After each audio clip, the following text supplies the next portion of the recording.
نعت شریف سننے اور سنانے سے پہلے آپ لوگ درود پاک پیش کریں.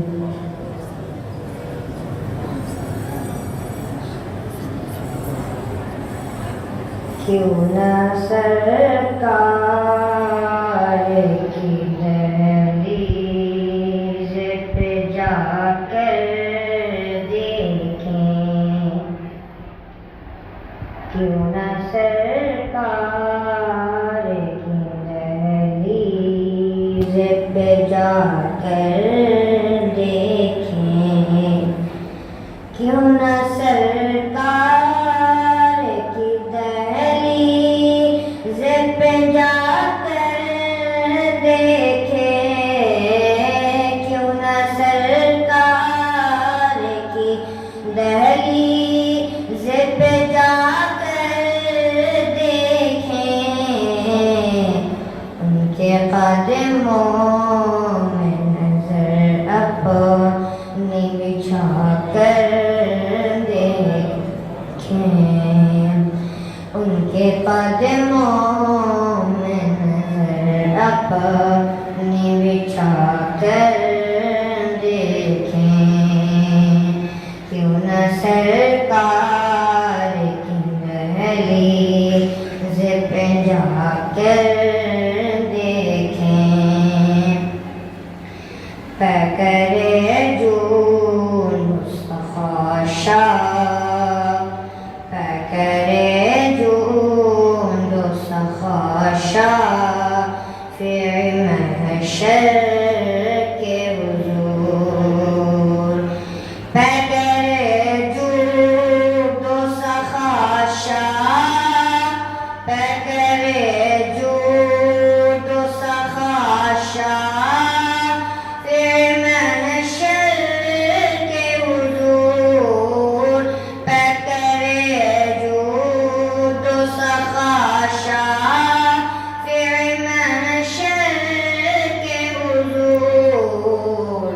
ترسہی دامن سجدہ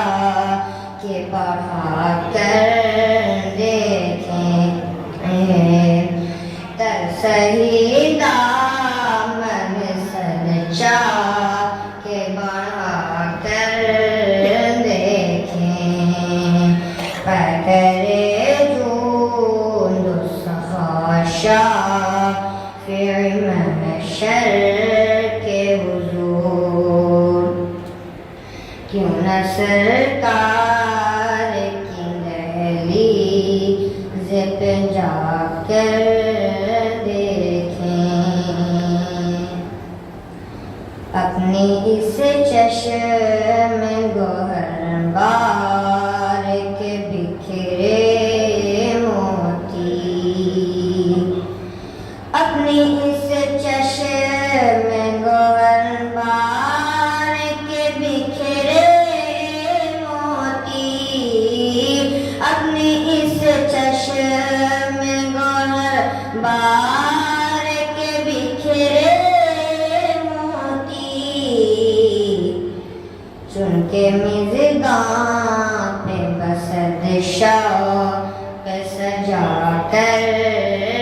دیکھیں،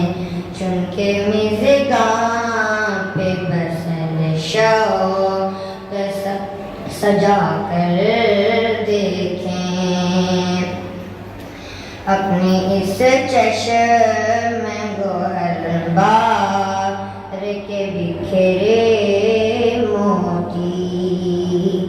کیوں نہ سرکار کی دہلیز پہ جا کر دیکھیں. ساقیِ کوثر و تسنیم کا انداز کرم، ساقیِ کوثر و تسنیم کا انداز کرم، ساقیِ کوثر و تسنیم کا انداز کرم. کیوں نہ ہم تشنگی ہم تشنگی شوق بڑھا کر دیکھیں کیوں نہ ہم تشنگی شوق بڑھا کر دیکھیں ساقی کوثر و تسنیم کا انداز کرم کیوں نہ سرکار کی دہلیز پہ جا کر دیکھیں حلقہ عشق و یقین میں حلقہ عشق و یقین میں ہے چراغ ہر سو حلقہ عشق و یقین میں ہے چراغ ہر سو حلقہ عشق و یقین میں ہے چراغ ہر سو ایک کرن نور کی گھر اپنے بلا کر دیکھیں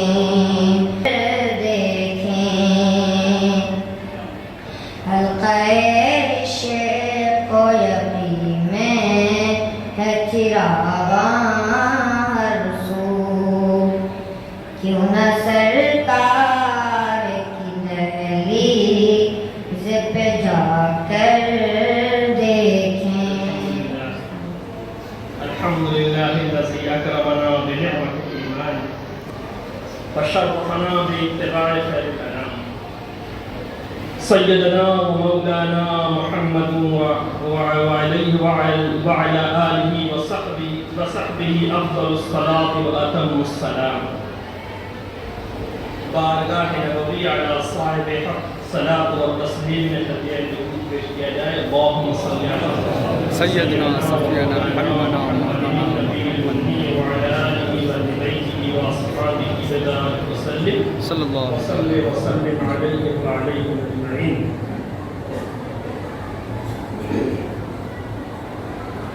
اللهم صل على سيدنا ومولانا محمد صاحب التاج والمعراج والبراق والعلم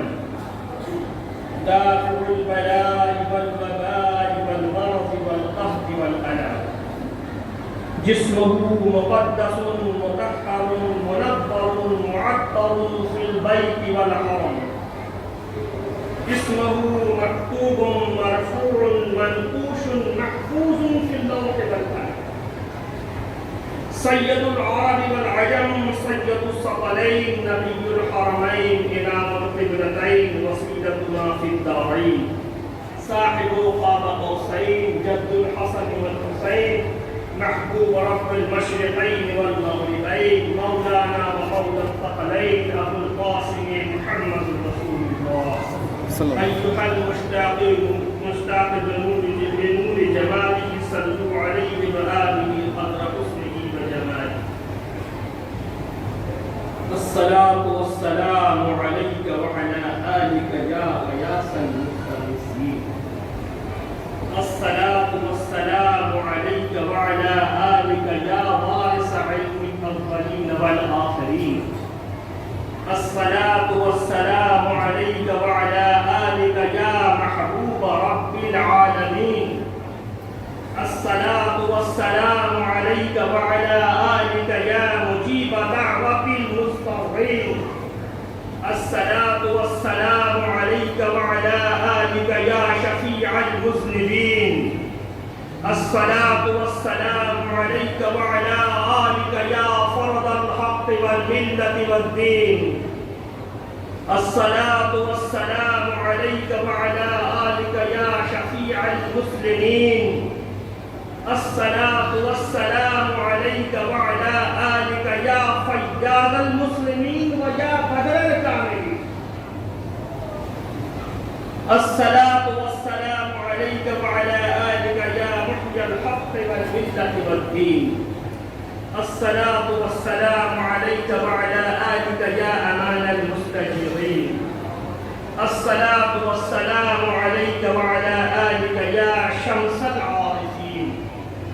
الصلاة والسلام عليك وعلى آلك يا إمام المتقين الصلاة والسلام عليك وعلى آلك يا سيد العلماء والمتقين الصلاة والسلام عليك وعلى آلك يا رضوانا من الله رب العالمين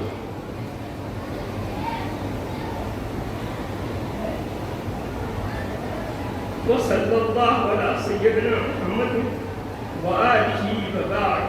وسلم وشرف وكرم وعزم وتحنن وبارك شب میلاد سلطان است امشب شب میلاد سلطان است امشب زمین بر خویش نازان است امشب شب میلاد سلطان است امشب زمین بر خویش نازان است امشب ز نور مصطفی ہر سو کے بینی ز نور مصطفی ہر سو کے بینی تجلی گاہ یزدان است امشب سرائے او کے از نورست معمور سرائے او کے از نورست معمور تو کوئی عرش رحمان است امشب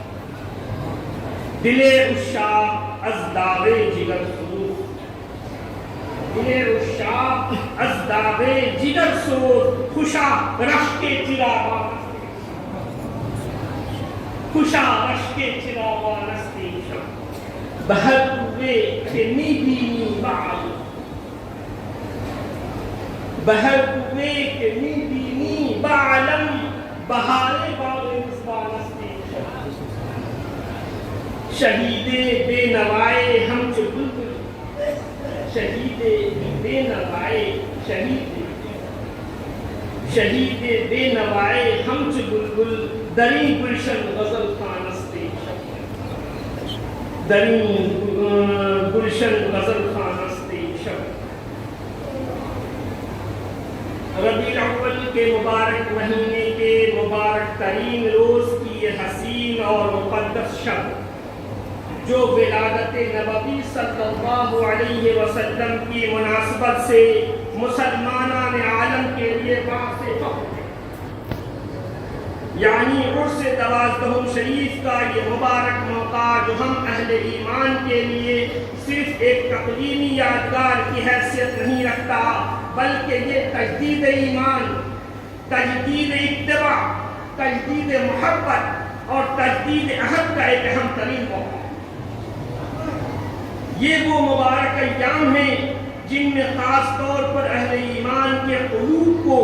سرور کائنات رحمت عالم فخر موجودات باعث ایجاد کائنات نور مجسم سیدنا محمد رسول اللہ صلی اللہ علیہ وسلم کی سیرت طیبہ اخلاق کریمانہ اور تعلیمات دینیہ کی طرف متوجہ ہونے کی دعوت ملتی ہے ان ایام میں عرس نبوی صلی اللہ علیہ وسلم کا اہتمام در حقیقت اسی عمل کی طرف توجہ دلانے کی غرض سے کیا جاتا ہے کہ سیرت نبوی صلی اللہ علیہ وسلم ہمارے لیے صرف ماضی کے واقعات کا مجموعہ نہیں بلکہ حال کی اصلاح باطن کی تطہیر کردار کی تعمیر اور مستقبل کی تشکیل کا ایک زندہ دستور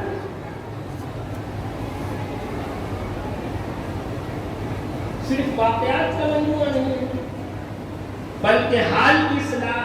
باطن کی تطہیر کردار کی تعمیر مستقبل کی تشکیل کا ایک زندہ دستور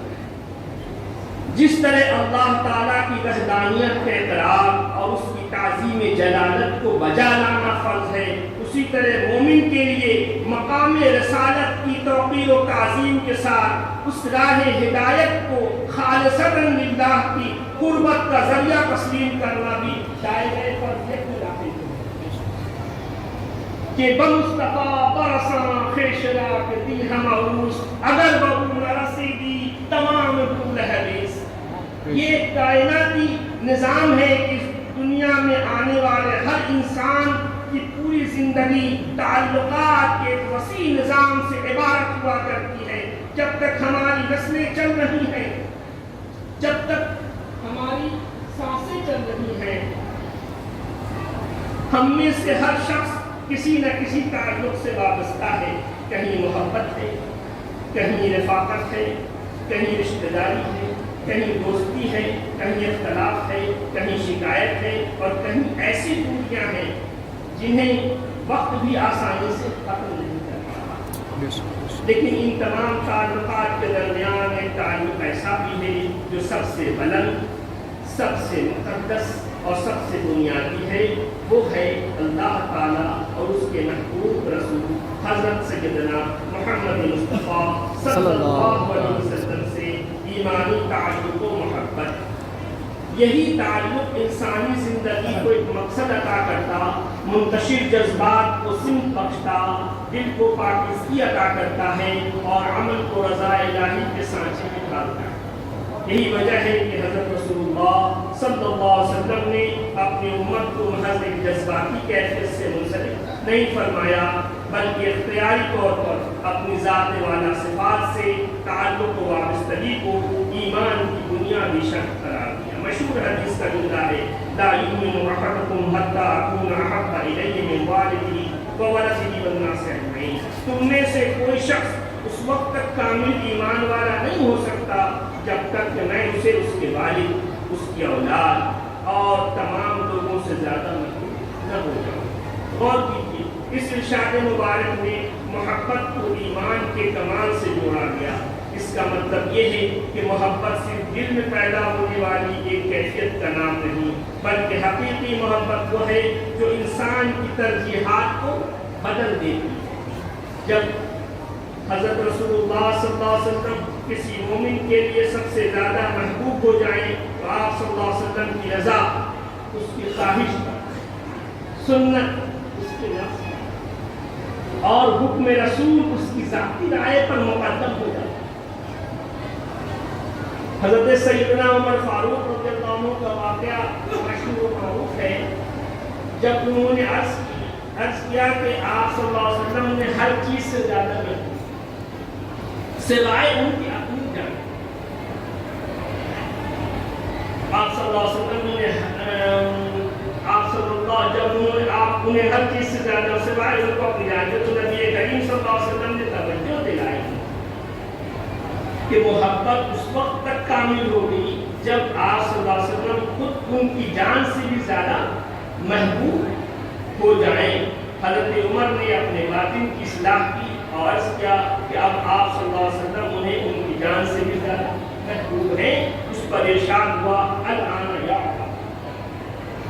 تمہارا مکمل.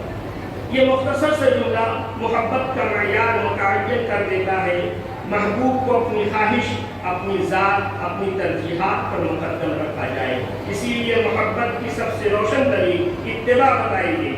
قرآن کریم میں اتباع نبی صلی اللہ علیہ وسلم کے موضوع پر متعدد آیات وارد ہوئی ہیں. فرمان ربانی ہے قل ان کنتم تحبون اللہ فاتبعونی یحببکم اللہ ویغفر لکم ذنوبکم. اے محبوب فرما دیجئے اگر تم اللہ سے محبت کرتے ہو تو میری پیروی کرو، اللہ تمہیں اپنا دوست بنائے گا اور تمہارے گناہ بخش دے گا. یہ ایک جملہ، یہ ایک جگہ ایمان اور اتباع نبوی کو ایک ساتھ جمع کر کے یہ حکم دیا گیا ہے فآمنوا باللہ ورسولہ النبی الأمی الذی یؤمن باللہ وکلماتہ واتبعوہ لعلکم تہتدون. اللہ تعالیٰ پر ایمان لاؤ اور اس کے رسول پر ایمان لاؤ جو نبی امی ہیں، جو اس کے کلمات پر ایمان رکھتے ہیں، اور ان کی پیروی کرو تاکہ تم ہدایت یافتہ ہو جاؤ. ان آیات کریمہ میں محبت اور ایمان الہی اور ایمان و اتباع رسول صلی اللہ علیہ وسلم کے درمیان ایک نہایت گہرا ربط قائم کیا گیا. گویا اللہ تعالیٰ کی محبت کا دعویٰ اس وقت معتبر ہوتا ہے جب وہ اتباع مصطفیٰ میں بن جائے. محبت اگر اتباع سے خالی ہو تو محض دعویٰ رہ جاتی ہے، اور اتباع اگر محبت سے خالی ہو تو اس میں وہ روحانی حلاوت باقی نہیں رہتی جو بندے کو محبوب کے قرب تک ہو. اسی لیے قرآن کریم میں حضرت رسول اللہ صلی اللہ علیہ وسلم کی اتباع و فرمانبرداری کو خوش دلی کے ساتھ قبول کرنے کی تعلیم دی گئی ہے۔ اللہ تعالیٰ کا فرمان ہے فلا وربک لا یؤمنون حتی یحکموک فیما شجر بینہم ثم لا یجدوا فی انفسہم حرجا مما قضیت ویسلموا تسلیما۔ قسم ہے آپ کے پروردگار کی، وہ لوگ مومن نہیں ہو سکتے جب تک وہ اپنے معاملوں میں آپ کو حکم مقرر نہ کر دیں، پھر آپ کے فیصلے کو جب تک بغیر کسی ملال کے خوش دلی سے قبول نہ کر لیں۔ حقیقی محبت یہی ہے جو مومن کے کردار میں سنت نبوی اور اسوہ نبوی کی فطری صفت پیدا کر دے، اس کے معاملات میں صداقت لائے، اس کی زبان میں نرمی پیدا کرے، اس کے دل میں مرحمت پیدا کرے اور اس کی زندگی کو اطاعت و تسلیم کا پیکر بنا دے۔ ذات رسالت صلی اللہ علیہ وسلم کے ادبی تقاضے اس کی تربیت کا حصہ بن جائیں۔ محبت رسول صلی اللہ علیہ وسلم کا حقیقی ثبوت بھی یہی ہے کہ زبان پر درود ہو، زبان پر درود ہو۔ اللہم صلی علی سیدنا و مولانا محمد نبی امی وعلی آلہ واہل بیتہ واصحابہ وبارک وسلم علیہ وعلیہم اجمعین۔ دل میں محبت، نگاہ میں ادب ہو، زندگی میں سنت ہو، کردار میں اخلاق نبوی ہو اور فیصلوں میں حکم رسول صلی اللہ علیہ وسلم کو ترجیح حاصل ہو۔ اگر زبان پر درود ہو مگر معاملات نادرست ہوں، محبت کا دعویٰ ہو مگر اخلاق میں سختی ہو، سیرت کا بیان ہو مگر سنت سے بے اعتنائی ہو، تو انسان کو اپنے دعوی محبت کا محاسبہ کرنا چاہیے۔ کیونکہ محبت وہ نہیں ہے جو صرف الفاظ میں ظاہر ہو، محبت وہ نہیں ہے جو صرف الفاظ میں ظاہر ہو، محبت حقیقت میں وہ ہے جو انسان کی زندگی کا مزاج بدلے۔ قرآن کریم میں ذات رسالت مآب صلی اللہ علیہ وسلم کے تعلق سے اللہ تعالیٰ کا یہ اعلان عام ہے کہ النبی اولیٰ بالمؤمنین من انفسہم، یعنی نبی اہل ایمان کے لیے خود ان کی جانوں سے زیادہ حق رکھتے ہیں۔ یہاں محبت کے ساتھ ساتھ الوہیت، انقیاد اور تسلیم کا حکم ارشاد ہوا ہے، یعنی جب ہماری خواہش ایک طرف اور سنت رسول دوسری طرف، تو سنت مقدم۔ جب نفس کا تقاضا ایک طرف اور شریعت کی ہدایت دوسری طرف، تو شریعت کے سامنے سر تسلیم خم کیا جائے۔ اور جب دنیاوی مصلحت ایک طرف اور نبی کریم صلی اللہ علیہ وسلم کی تعلیم دوسری طرف، تو مومن کا دل اور عمل تعلیم مصطفیٰ کے ساتھ تھا۔ یہی محبت کی حقیقت ہے اور یہی ایمان کی روح ہے۔ اب ان کی شریعت جس جانب اشارہ کرے اسی جانب اپنی طبیعت کا میدان قائم کرنا ذات نبوی سے تعلق کا تقاضا ہے۔ اور یہی مفہوم ہے کہ آپ کی ذات قبلہ جانب مسلمین ہے، کرتے بہر جانب کے اشارت، سجدہ نمودن اہل بشارت، قبلہ جان ابروب محمد صلی اللہ علیہ وسلم۔ حضرت رسول اللہ صلی اللہ علیہ وسلم کا فرمان موجود ہو تو ایک مومن کے لیے ادب کا تقاضا یہی ہے کہ وہ اپنی رائے کو آپ صلی اللہ علیہ وسلم کے فرمان پر مقدم نہ کرے۔ قرآن کریم میں فرمایا گیا یا ایھا الذین آمنوا لا ترفعوا اصواتکم فوق صوت النبی، اے ایمان والو نبی کریم صلی اللہ علیہ وسلم کی آواز سے اپنی آوازیں بلند نہ کرو۔ نیز فرمایا ان الذین یغضون اصواتهم عند رسول اللہ اولئک الذین امتحن اللہ قلوبهم للتقوی، بے شک جو لوگ رسول اللہ صلی اللہ علیہ وسلم کے حضور اپنی آوازیں پست رکھتے ہیں یہی وہ لوگ ہیں جن کے دلوں کو اللہ تعالیٰ نے تقوی کے لیے چن لیا۔ یہ ادب صرف ظاہری آواز تک محدود نہیں بلکہ اس کی ایک معنوی اور باطنی جہت ہے کہ حضرت رسول اللہ صلی اللہ علیہ وسلم کی ثابت شدہ تعلیم سامنے ہو تو محبت یہ تقاضا کرتی ہے کہ انسان اپنی خواہش اور ذاتی پسند کو اس تعلیم کے تابع کرے۔ محبوب کی بات کو اپنی خواہشات کے تابع بنانا محبت نہیں ہے، بلکہ اپنی خواہشات کو محبوب کے تعلیم کے تابع کرنا محبت، ورنہ اللہ تعالیٰ کے حضور یہی عرض کیا جا سکتا ہے کہ منو لا فی دعوائے حب رسول، منو لا فی دعوائے حب رسول چساں بر زبانم رمن حضور، گرفتار صد بند حرص و ہوس طمع ان کے باشم چو یاد رسول، ز درگاہ بخشائشت اے کریم مکن رد مرا بحر اہل، حقیقت میں یہی طریقہ محبت فی اللہ کی حقیقت تک پہنچانے والا ہے، اور اسی روش محبت پر اہل ایمان کو ایمان کی حلاوت حاصل ہو سکتی ہے۔ صحیح بخاری کی روایت میں ایک حدیث کے الفاظ ہیں، عن انس عن النبی صلی اللہ علیہ وسلم قال ثلاث من كن فيه وجد حلاوة الإيمان أن يكون الله ورسوله أحب إليه مما سواهما، وأن يحب المرء لا يحبه إلا لله، وأن يكره أن يعود في الكفر كما يكره أن يقذف في النار۔ حضرت انس سے روایت ہے کہ حضرت نبی کریم صلی اللہ علیہ وسلم نے فرمایا، تین صفات ایسی ہیں کہ جس شخص میں وہ پائی جائیں وہ ایمان کی حلاوت محسوس کر لیتا ہے، اللہ اور اس کے رسول صلی اللہ علیہ وسلم کو آگ میں ڈالے جانے کو ناپسند کرتا ہے۔ مفہوم یہ ہے کہ انسان سے محبت کی بنیاد محض دنیاوی منفعت، ذاتی مفاد یا نفسانی خواہش نہ ہو، بلکہ اس تعلق کے پیچھے اللہ تعالیٰ کی رضا، دینی خیر اور نیکی کی معاونت موجود ہو۔ والدین سے محبت اس لیے کہ اللہ تعالیٰ نے اس کے ساتھ حسن سلوک کا حکم دیا، اولاد سے محبت اس نیت سے کہ وہ صالح زندگی گزارے اور خیر کا ذریعہ بنے۔ اہل ایمان سے محبت اس لیے کہ ایمان اور تقوی اللہ تعالیٰ کے محبوب اوصاف ہیں۔ یہ سب محبت کو ایک بنیادی بلند روحانی معنی عطا کرتے ہیں۔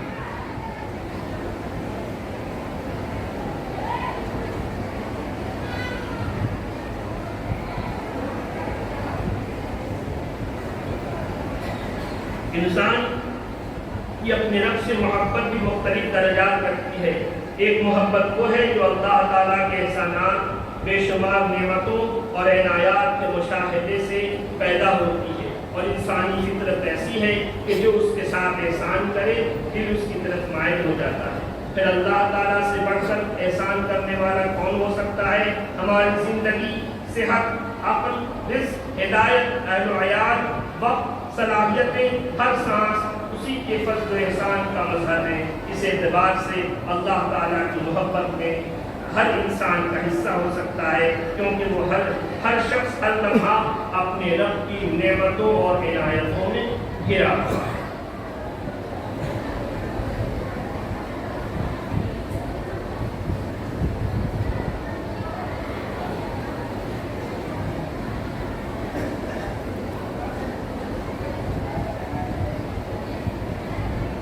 اس جامع ترین محبت کی حقیقت میں عملی تصویر آپ کے اہل بیت و اصحاب، ان حضرات کرام رضوان اللہ علیہم اجمعین کی زندگیاں محبت رسول صلی اللہ علیہ وسلم کی اسی حقیقت کی روشن تفسیر ہیں۔ ان نفوس قدسیہ کے لیے حضرت رسول اللہ صلی اللہ علیہ وسلم کی ذات اقدس صرف ایک عظیم پیشوا کی حیثیت نہیں رکھتی تھی، بلکہ ان کی زندگی کا مرکز اور ایمان کی روح تھی۔ ان کا ادب، ان کی اطاعت، ان کی وفاداری اور آپ کی صلی اللہ علیہ وسلم کی ہر نسبت سے ان کی محبت اس حقیقت کی گواہی دیتی ہے کہ محبت جب دل میں اترتی ہے تو انسان کے پورے وجود پر اثر انداز ہوتی ہے۔ اصحاب مہاجرین نے حضرت رسول اللہ صلی اللہ علیہ وسلم کی خاطر اپنے وطن چھوڑے، انصار نے آپ صلی اللہ علیہ وسلم اور مہاجرین کے لیے اپنے دل، گھر اور مال کھول دیے۔ ان کے لیے محبت ایک جذباتی کیفیت بڑھ کر قربانی، ایثار، وفاداری اور اطاعت کی عملی صورت تھی۔ یہی وجہ ہے کہ صحابہ کرام رضی اللہ عنہم سیرت نبوی کے صرف راوی نہیں تسلیم کیے جاتے ہیں بلکہ اس کے عملی نمونے ہیں۔ چنانچہ اس عملی محبت کا ایک لازمی تقاضا حضرت رسول اللہ صلی اللہ علیہ وسلم کی اہل بیت اطہار، ازواج مطہرات اور صحابہ کرام رضی اللہ عنہم سے ادب و محبت کی ہے۔ حضرت سیدنا امام حسن مجتبی اور حضرت سیدنا امام حسین گشت شہید کربلا علیہ السلام آپ صلی اللہ علیہ وسلم کے محبوب نوازے، ان سے محبت، ان کے فضائل کا اعتراف، ان کے مقام مرتبہ کا ادب محبت رسول صلی اللہ علیہ وسلم ہی کے مظاہر میں ہیں۔ اسی طرح مہاجرین و انصار رضی اللہ عنہم بھی وہ نفوس قدسیاں ہیں جنہوں نے دین اور حضرت نبی کریم کے لیے اپنی زندگیاں وقف کر دی، کیونکہ محبت انسان کو محبوب کے محبوبوں سے بھی محبت کرنا سکھاتی ہے۔ اسی لیے محبت رسول کے نام پر دلوں میں نفرت، تحقیر اور باہمی دشمنی پیدا کرنا اس محبت کی روح کے منافی ہے۔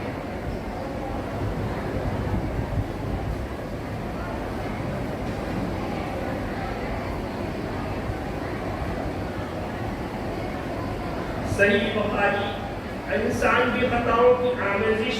طبعی طور پر ہوا کرتی ہے، خطائیں محبت کو کمزور کر سکتی ہیں مگر اصلاح اور توبہ کا دروازہ بند نہیں کراتی۔ صحیح بخاری میں ایک ایسے صحابی کا ابتدائی واقعہ بھی ملتا ہے جن پر شراب نوشی کی وجہ سے بار بار تھک جائے۔ جب ان پر کسی نے لعنت کی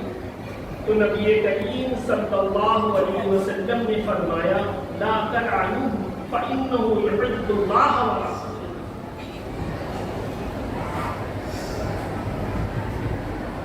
اس پر لعنت نہ کرو کیونکہ وہ اللہ اور اس کے رسول سے محبت کرتا ہے۔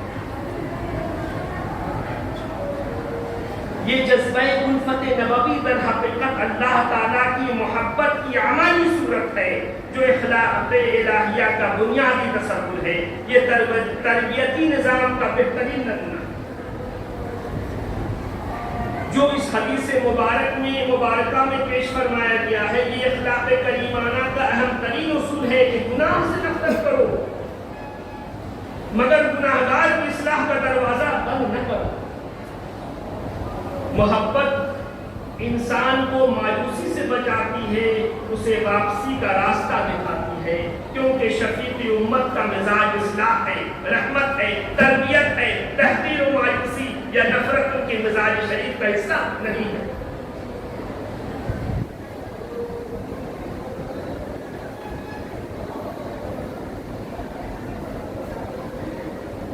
سیرت طیبہ کے مطالعہ سے یہ حقیقت منکشف ہوتی ہے کہ انسانیت کو سب سے کامل نمونہ حیات نبی کریم کے اخلاق حسنہ، عدل، رحمت اور احسان کی صورت میں عطا ہوا ہے۔ اسوہ حسنہ سے فیض حاصل کرنے کے لیے ضروری ہے کہ انسان پہلے اپنے باطن کی اصلاح کرے اور دل کو بغض و غرورت سے پاک کرنے کی فکر کرے۔ جس قلب میں شکوے، تعصبات، نفسانی رنجشیں بسی ہوں وہ اس نور نبوت کو اس طرح قبول کر سکتا ہے جو تزکیہ نفس، تطہیر قلب کا پیغام لے کر آئے اور جنہوں نے سب سے زیادہ تزکیہ اور تزکیہ پر توجہ مرکوز کرائی۔ تو پاک بازی نمی پسند ہے کہ عیب نہ کے بغض مکائے، اگرچہ سوزن سے اشتیاقت چمن اسیرے بدل۔ آپ صلی اللہ علیہ وسلم اس درجہ پاکیزہ طبیعت ہیں کہ آپ اپنی مجلس میں کسی عیب والے کا آنا پسند نہیں کرتے، اگرچہ شوق اشتیاق سے بڑا عاشق کی طرح بڑے سے بڑا عاشق کی طرح جلتا ہے۔ دنیاوی معاملات میں بھی یہی اصول سامنے آتا ہے کہ کسی باوقار مجلس میں ایسا شخص آ جائے جو ظاہری آلودگی کا شکار ہو تو اہل مجلس اس سے نہ پسند کرتے ہیں۔ پھر اس کے ذات گرامی کی بارگاہ قرب کا معاملہ کس قدر پاکیزگی کا تعلیم ہوگا جن کی بعثت ہی انسان کے لیے تزکیے اور کردار کی ترتیب کے لیے ہوئی تھی۔ اسی لیے شریعت ظاہری پر استقامت اور اخلاق نبوی سے حقیقی وابستگی اسی وقت پیدا ہوتی ہے جب انسان اپنے باطن کو بھی اسوہ رسول صلی اللہ علیہ وسلم کے مطابق سنوارنے کی کوشش کرے۔ ایک حدیث قدسی میں اس طرح ارشاد فرمایا گیا ہے وجبت محبتی للمتحابین فیہ والمتجالسین فیہ والمتزاورین فیہ والمتبادلین فیہ، یعنی میری محبت ان لوگوں کے لیے واجب ہے جو میری محبت کی خاطر ایک دوسرے سے محبت کرتے ہیں اور میری خاطر ایک دوسرے کے ساتھ بیٹھتے ہیں، میری خاطر ایک دوسرے سے ملاقات کرتے ہیں، میری خاطر ایک دوسرے پر اپنا مال خرچ کرتے ہیں۔ حدیث قدسی کے اس پیغام سے واضح ہوتا ہے کہ اللہ تعالیٰ کی محبت کا ایک اہم مظہر یہ ہے کہ اس کے بندے اس کی رضا کے لیے باہمی محبت، الفت اور خیر خواہی اختیار کریں۔ یہ پہلو بھی اہل محبت کے لیے کوئی لطف ہے کہ محبت کے معاملے کی ابتدا بندے سے قبل محبوب حقیقی کی طرف سے ہوئی ہے، بندے کی طرف سے اظہار محبت کا جواب۔ چشم تصور سے دیکھیے تو اللہ کی محبت کی طلب میں زلف نبوی کی اسیری کی امید میں اپنے دلوں کو محبت و الفت سے سرشار کیے، اس نبوی میں شریک ہو کر جذبہ محبت کے ساتھ مبارک صلی اللہ علیہ وسلم کی زیارت کرنے والے ہر دیوانے کا محبوب حقیقی خریدار ہے۔ ہر دیوانے کا محبوب حقیقی خریدار ہے، غم مخور عاشق کے غم حالت منم، این جہاں اونو آ جہاں یارت منم، تو چ غم داری کے کالائے ملیر باہمی عیبت خریدار۔ یہ حدیث مبارکہ عرس توازنہ شریف کی ایک اہم دلیل ہے۔ خدا تعالیٰ بانی خانقاہ سیدنا تاج العارفین محبوب سید شاہ پیر محمد مجیب اللہ قادری قدس سرہ و نفعنا بروحی شریف کا مرتبہ بلند سے بلند تر فرماتا رہے، جنہوں نے کالائے ملیح رکھنے والے آسیان امت کو زلف نبوی کے شرف اسیری کی راہ بقاقل ہزاران گرفتار داری بہروں ہزاروں سہکار داری بجا فرمایا ہے امن فقیر حضرت مولانا سید شاہ ہلال احمد قادری رحمت اللہ علیہ کہ پھلواری شریف کی خانقاہ میں اس شعر کی عملی شرح جس شان آن بان کے ساتھ ہوتی رہی ہے،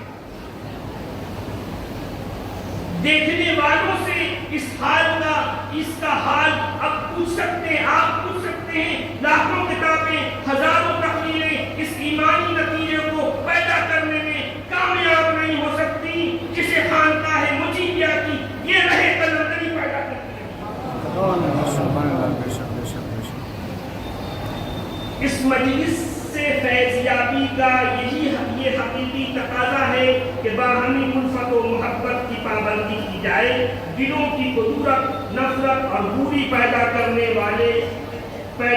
دینے والے اختلافات سے پاکیزہ ہو کر صاحب عرس کے فیضان کے لیے اللہ تعالیٰ سے طالب بنے، اور حدیث مبارکہ کی روح سے یہی عرس نبوی کا مقصد اور یہی محبت الہی کی روح ہے۔ دینی مجالس اور اہل دین کے باہمی تعلقات میں بھی اس حقیقت کو پیش نظر رکھنا ہے۔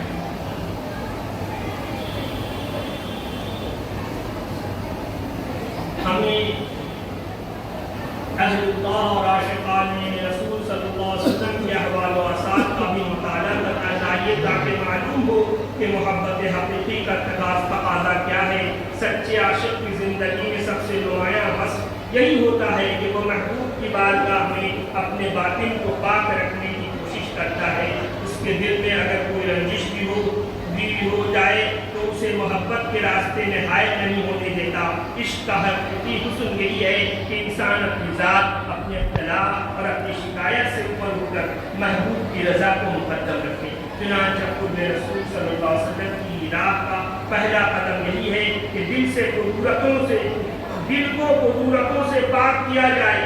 باہمی رنجشوں کو ختم کیا جائے، شریعت کی تعظیم کو مقدم رکھا جائے اور اخلاق نبوی صلی اللہ علیہ وسلم کو اپنی زندگی کا حصہ بنانے کی مسلسل جدوجہد کی جائے۔ جس دل میں محبت اور برداشت، خیر خواہی پیدا ہو جائے، وہی سیرت طیبہ کے انوار سے حقیقی فائدہ اٹھانے کے قابل بنتا ہے۔ اللہ تعالی ہمیں اپنے محبوب صلی اللہ علیہ وسلم کی سچی محبت عطا فرمائے، اسی محبت پر ہمارے دلوں کو متحد رکھے، باہمی اختلافات اور قدرتوں سے محفوظ فرمائے اور ہمیں معلم اخلاق اسوہ حسنہ کو اپنی زندگی زندگی میں اپنانے کی توفیق دے. یہی رسالت آپ صلی اللہ علیہ وسلم سے وابستہ ہر یاد، ہر نسبت اور ہر محبت کی طرف بڑھنے کا حقیقی اور اولین زینہ ہے. ربیع الاول کی محافل اور اجتماعی مجالس تجدید محبت، تجدید نسبت، تجدید اخلاق اور تجدید عہد کا ذریعہ ہے. ان کی معنیت کا اندازہ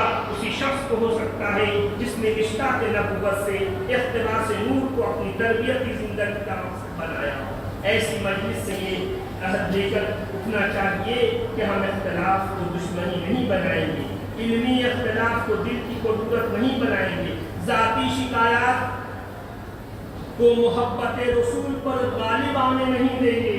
اور امت کے افراد کو حریف نہیں بلکہ امت محمدیہ کے افراد سمجھیں گے. روحانی تربیت کی حقیقی روح بھی یہی ہے کہ انسان اللہ تعالیٰ کی معرفت، رسول اللہ صلی اللہ علیہ وسلم کی محبت، شریعت کی پابندی اور اخلاق کی پاکیزگی کو اپنی زندگی کا حصہ بنائے. خانقاہی روایت کا اصل مقصد بھی یہی ہے. اگر اپنی حقیقی روح کے ساتھ سمجھا جائے تو وہ انسان کو دنیا سے کاٹنا نہیں بلکہ اللہ تعالیٰ سے جوڑنا، رسول اللہ صلی اللہ علیہ وسلم کی سنت سے وابستہ کرنا، نفس کی اصلاح کرنا، مخلوق خدا کے لیے خیرخواہ بنانا. اس جامع روحانی راستوں کو ایک مختصر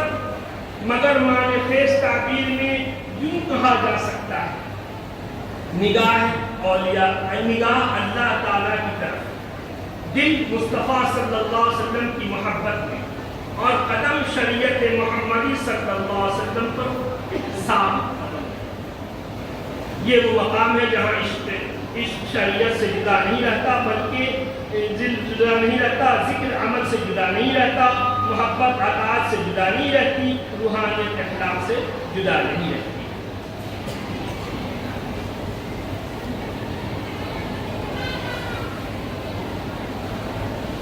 ہم محبت رسول صلی اللہ علیہ وسلم کو اپنے معاملات میں رحمت، اخوت اور اصلاح کے زبان بنائیں گے. ہم اپنے تعلقات کو رضا الہی کے تابع کریں گے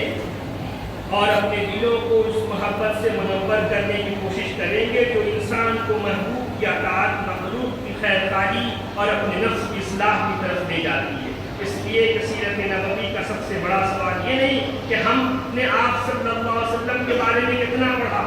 بلکہ یہ ہے کہ آپ صلی اللہ علیہ وسلم کی سیرت نے ہمیں کتنا بدلا. کتنا پڑھا یہ نہیں، کتنا بدلا. ہماری نماز میں کتنا خشوع آیا، ہماری زبان میں کتنی صداقت آئی، ہماری طبیعت میں کتنا علم آیا، ہماری زندگی میں کتنا عفو آیا، ہمارے گھروں میں کتنی رحمت آئی، ہمارے دلوں میں امت کے لیے کتنی خیرخواہی پیدا کی. اگر ان سوالات کے جواب میں ہماری زندگی بدلنے لگے تو سمجھنا چاہیے کہ ہم نے سیرت کو صرف پڑھا نہیں بلکہ سیرت کو جینا شروع کر دیا. اللہ تبارک و تعالی ہمارے دلوں کو اپنی محبت اور محبوب صلی اللہ علیہ وسلم کی محبت سے زندہ فرما. آپ صلی اللہ علیہ وسلم کی سنت کی حقیقی اتباع نصیب فرما. ہمارے اخلاق کو اخلاق نبوی کے نور سے منور فرما. ہمارے دلوں کو پاکیزگی عطا فرما. ہمیں اہل ایمان کے لیے رحمت و خیرخواہی کا پیکر بنا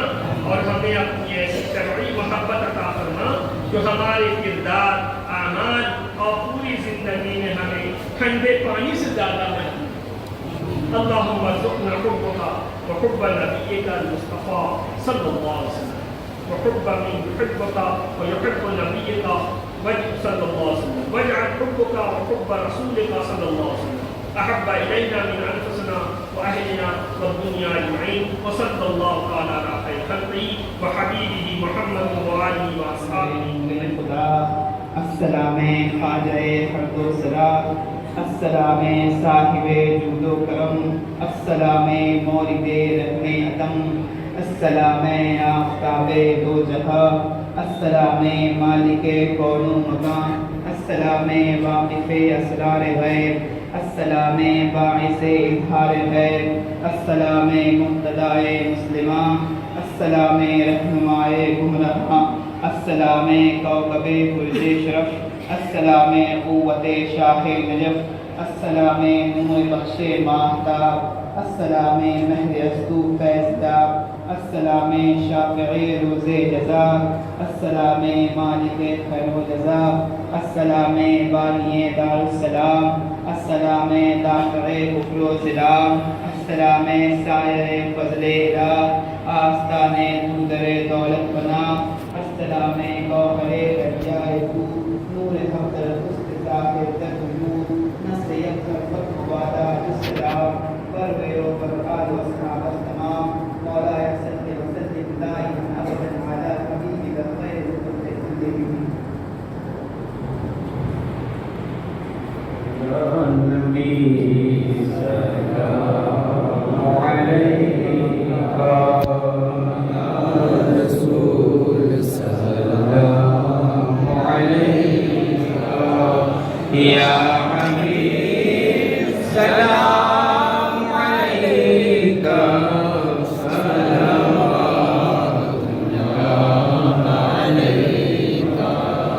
تم شہِ کون مکان ہو، تم ہی راز کن فکان ہو، تم نبی یہ ہے زمان ہو، تم ہی تاج مرسلان ہو، یا نبی سلام علیکہ یا رسول سلام علیکہ سلام علیکہ صلوات اللہ. تم انیس بے کساں ہو، تم امان بے امان ہو، تم شفیع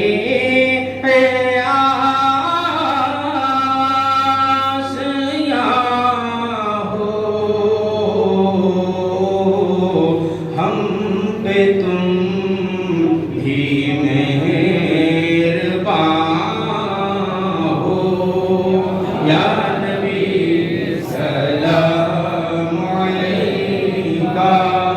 یا رسول سلام علیکہ یا حبیب سلام علیکہ صلوات اللہ علیکہ. محی الدین غوث زمان ہو، خواجہ کل خواجگاں ہو، وارث بے وارثاں ہو، تم امام دے دین و جان ہو، یا نبی سلام علیکہ یا رسول سلام علیکہ یا حبیب سلام علیکہ صلوات اللہ علیکہ. تم ہی تاج عارفاں ہو، نعمتیں ہر دو جہاں ہو، تم ہی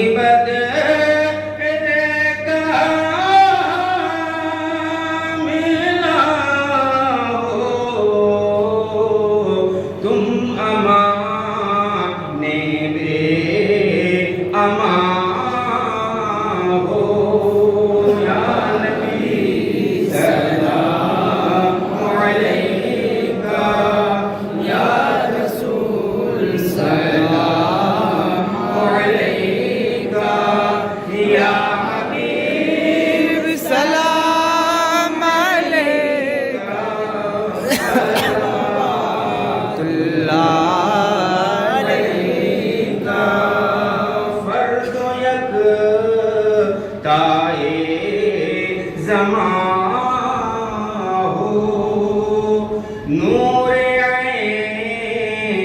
مثال کہاں ہو نصر محیدین و رضوان تم نشان بے نشان ہو یا نبی سلام علیکہ یا رسول سلام علیکہ یا حبیب سلام علیکہ صلوات اللہ علیکہ حشر کی جب بے کسی ہو جب خطا سب کی عیاں ہو ہم گنہگاروں پہ یا رب ان کی رحمت صاحباں ہو یا نبی سلام علیکہ یا رسول سلام علیکہ یا حبیب سلام علیکہ صلوات اللہ علیکہ اس پر پوچھیں جو تم سے کون ہو آئے کہاں ہو ہم وہیں جائیں گے کہنا ساقیے کوثر جہاں ہو یا نبی سلام علیکہ یا رسول سلام علیکہ یا حبیب سلام علیکہ صلوات اللہ علیکہ حشر میں ان کے کرم سے ساری امت شادماں ہو آل پر زینب کے یا رب ان کی رحمت بے قرار ہو یا نبی سلام علیکہ یا رسول سلام علیکہ یا حبیب سلام علیکہ صلوات اللہ علیکہ جب لبوں پر اپنی جان ہو سامنے وہ جانے جان ہو دیدہ دل شاد ہو اور میرے ورد زبان ہو یا نبی سلام علیکہ